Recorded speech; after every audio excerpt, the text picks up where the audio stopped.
Kwa zaidi ya miaka 15, kubeba abiria jijini Kampala nchini Uganda kimekuwa ni chanzo kikuu cha mapato kwa Ali Kabuye. Kupitia mkopo aliweza kununua gari hii yenye uwezo wa kubeba abiria 14.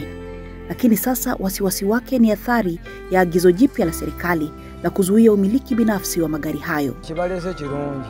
Nebagenzi okujanga efusanko twazingira dda. Era tulina abatuwola ssente atudukanya emirimu gyaffe.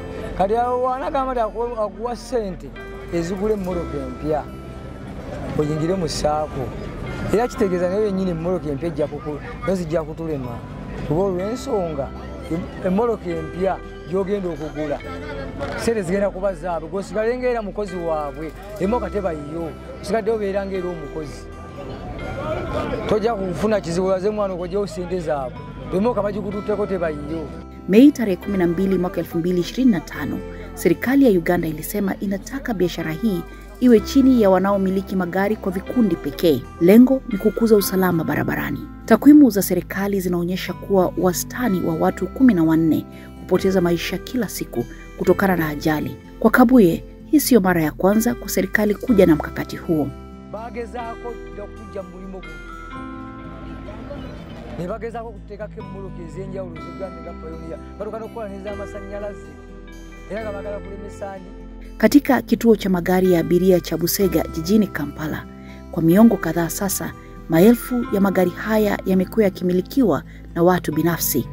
Na kanuni za uendeshaji hapa zinaamuliwa na wamiliki wenyewe. Singo kwera mu government ya feno abantu kweyagaliza.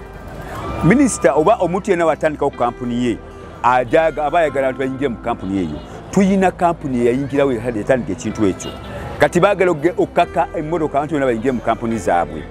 Kati olwo ekifujja g'omusse kinoomu olwekyo ekigendererwa lwaki zigenda mu ssaako ng'otya waliyo kampuni kati ate enya kampuni enyange kuvuganya ate ffe. Takriban wamiliki wa magari 400,000 waliopo jijini Kampala wataathirika na mabadiliko hayo mapya. Hata hivyo, kwa wengine tayari wamekuwa na utaratibu huo kwa muda.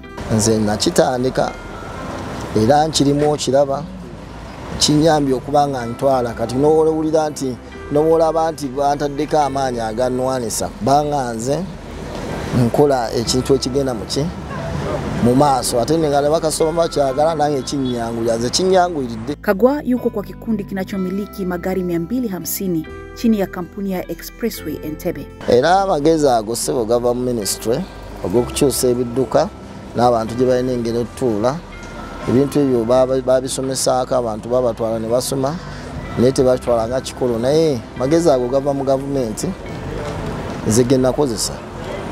Chama chao kina kanuni wazi za maadili ili kuendelea kuvutia wateja katika soko hili lenye ushindani mkubwa.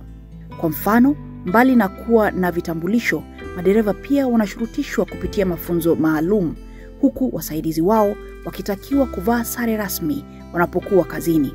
Kwa magari haya ya chama, lazima abiria kupitia taratibu za usalama kabla ya kupanda. Na hiki ni kivutio kikubwa kwa baadhi ya abiria. Zino zinawo enjawulo. Kuba zino webagamba nti batika abantu be batitebongeramu bavuga lumu ne bakola ki ne bagenda. Naye ate ziri batuvuga ne tutudde tugeze bana ogenda okwekanga nga tuli 8. Ekyo kivaako kyensiba kivaako obubenje. Serikali ya Uganda kwa sasa inaendelea na ukaguzi wa taratibu, nambari za kidijitali za magari na utekelezaji wa kanuni za maadili kwa madereva. Lakini kwa wale ambao wamezoea umiliki binafsi, pengine itawachukua muda mpaka kuzoea utaratibu huu mpya. Huku wengine wanasubiria kuona iwapo mara hii serikali itafanikiwa katika utekelezaji wake tofauti na ilivyokuwa awali.